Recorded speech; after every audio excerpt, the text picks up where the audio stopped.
পৰিৱৰ্তন সৰু সৰু পৰিৱৰ্তন জীৱন আৰু আমিবোৰ চেনেলটোলৈ সকলোকে স্বাগতম জনাইছো আজি আকৌ এবাৰ এটা প্ৰশ্ন মোৰ মনলৈ আহিছে সঁচাকৈ আমি সফল হ'ব বিচাৰোনে যিসকলে মোৰ ভিডিঅ'বোৰ চাই আছে তেখেতসকলে নিশ্চয় জীৱনত কিবা এটা বিচাৰি আছে কিন্তু কি বিচাৰিছে নতুন বছৰ অৰ্থাৎ 2025 আজি এসপ্তাহ পাৰ হ'ল মই আগতেই কৈছো সময় গতিশীল সময় কাৰো বাবে ৰৈ নাথাকে যদি সফল হ'ব বিচাৰিছে নিজৰ জীৱনলৈ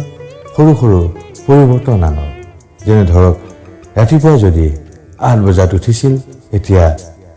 6 বজাত বা 6:30 বজাত উঠক এনি টাইম পজিটিভ চিন্তা মনলৈ আনক ডিসিপ্লিন সাকসেসৰ এটা অপৰিহাৰ্য অংগ সৰু সৰু এনে কাম কৰক যি আপুনি কৰিব পাৰে আৰু সেই সৰু সৰু কামবোৰত সাকসেস হ'বলৈ যত্ন কৰক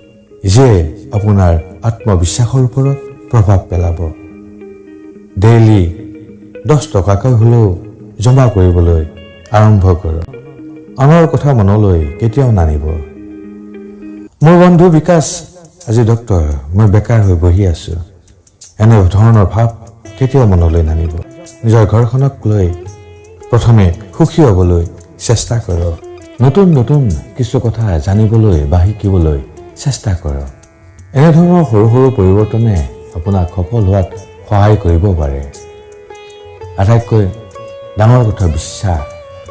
আপুনি যাক ভগৱান বুলি বিশ্বাস কৰে মানে তেখেতৰ ওপৰত পূৰ্ণ বিশ্বাস ৰাখক ই আপোনাক বহুত সহায় কৰিব